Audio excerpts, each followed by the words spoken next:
Hi folks, I'm Ashraf Ingora. I'm a language and soft skill trainer, life business and parenting coach. Ashraf the mover and shaker में आज मैं the real personality development क्या होता है उस पर कुछ रोशनी डालूंगा। Externally what you are, decorate yourself internally. बाहर से आप जैसे भी हैं आप हैं, लेकिन भीतर से आप खुद को संवारिए। जाहिर और बातिन उर्दू के ये दो शब्द हैं। जाहिर का अर्थ होता है जो बाहर से दिखाई देता है, अर्थात यहाँ पर हम एक्सटीरियर कह सकते हैं, एक्सट्रिंसिक कह सकते हैं। जैसे मैं ये सूट पहना हुआ हूँ, कोई लड़का या लड़की खूबसूरत सा ड्रेस पहने हुई है, कोई बहुत खूबसूरत सी लड़की है या कोई बहुत हैंडसम लड़का है। ये सब क्या है? जाहिर या एक्सटर्नल डेकोरेशन है। और जो इंसान के अंदर या भीतर की तरफ होता है, जो दिखाई नहीं देता, वो इंट्रिंसिक या इंटीरियर, और वो बातिन अर्थात इंटीरियर डेकोरेशन कहलाता है। पर्सनालिटी को मोटे तौर पर तीन हिस्सों में बांटा जा सकता है। पहला एक्सटर्नल पर्सनालिटी, दूसरा एक्सटर्नल प्लस इंटरनल पर्सनालिटी, और तीसरा जो होता है वो होता है इंटरनल पर्सनालिटी। एक्सटर्नल पर्सनालिटी में वो लोग आते हैं जिनका फोकस ज़्यादातर बाहरी रंग रूप, दिखावा, पहनावा पर होता है। इनकी तादाद सबसे ज़्यादा होती है। एक्सटर्नल प्लस इंटरनल पर्सनालिटी में वो लोग आते हैं जो अपने अपीयरेंस पर फोकस करने के साथ साथ बहुत कुछ अपनी रिक्विजिट नॉलेज और स्किल भी अक्वायर करते हैं। इसकी वजह से वे एक स्पार्कलिंग पर्सनैलिटीज़ के रूप में पहचाने जाते हैं। इनकी तादाद बहुत कम होती है। इंटरनल पर्सनैलिटीज़ रेयर होती हैं।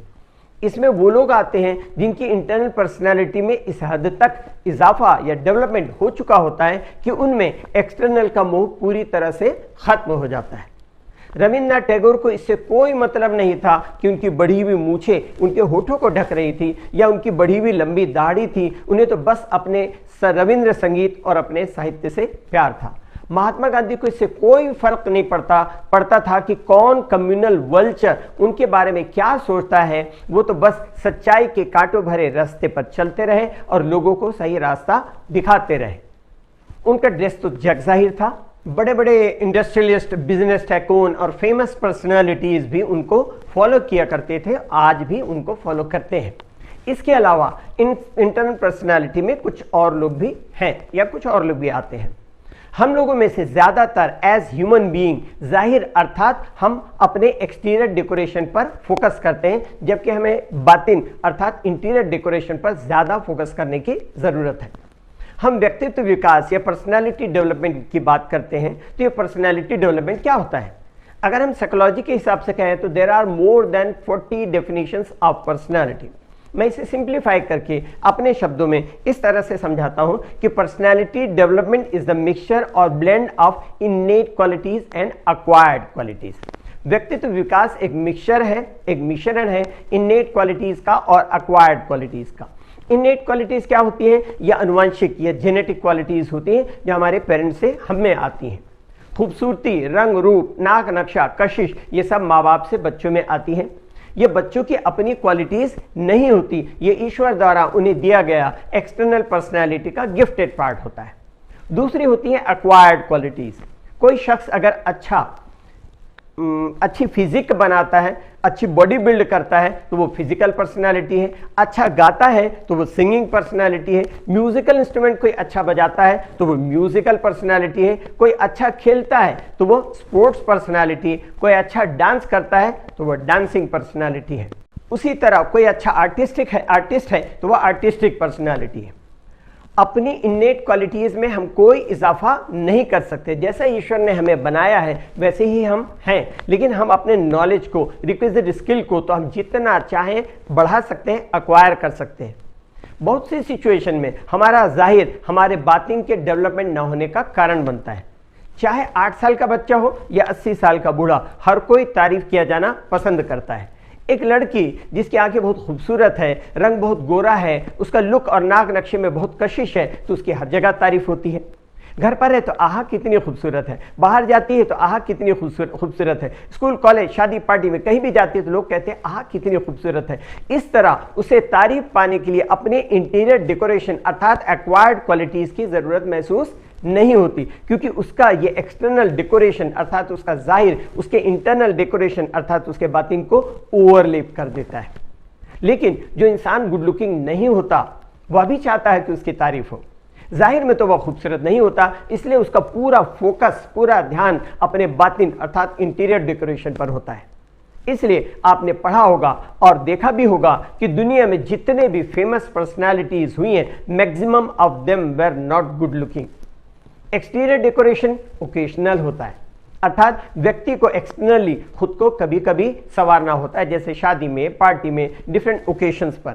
साथ ही एक और बात ध्यान रखेंगे कि बाहरी रूप उम्र के साथ साथ ढलता जाता है, लेकिन इंटीरियर डेकोरेशन फॉर एवर होता है और उम्र के साथ साथ और निखरता जाता है। इसलिए पर्सनैलिटी डेवलपमेंट एक लाइफ टाइम प्रोसेस है। कहते हैं कि जब कला जवान होती है तो कलाकार बूढ़ा हो जाता है, जब कला जवान होती है तो कलाकार बूढ़ा हो जाता है, और जब व्यक्ति बूढ़ा हो जाता है तो उसकी कद्र उसके खुद के घर में नहीं होती, तो ईश्वर कहता है तू ऊपर आ जा, अनुभवी को प्राथमिकता, तू मेरे घर आ जा। याद रखें, एक बूढ़े की मौत पर बहुत कम भीड़ होती। लोग सोचते बूढ़ा था, 80 साल का था, अपनी जितनी जिंदगी जीना था जी गया, जबकि एक बूढ़े की मौत का मतलब होता है एक अनुभव की मौत। एक बूढ़े की मौत का मतलब होता है एक पर्सनैलिटी की मौत। आप उनके साथ थोड़ा सा समय गुजारिए, आपको मुफ्त में उनके पास अनुभव का खजाना मिलेगा जिनकी हम कद्र नहीं करते, और मरने के बाद घर में उनकी बड़ी सी तस्वीर लगा दी जाती है और लोग हाथ जोड़ करके बताते हैं ये मेरे माता जी की तस्वीर है, ये मेरे पिताजी की तस्वीर है। इसीलिए किसी शायर ने कहा कि बेकदरी थी जिस घर में तेरे मरने के बाद, बेकदरी थी जिस घर में तेरे मरने के बाद तेरी तस्वीर उसी घर में लगा दी जाएगी।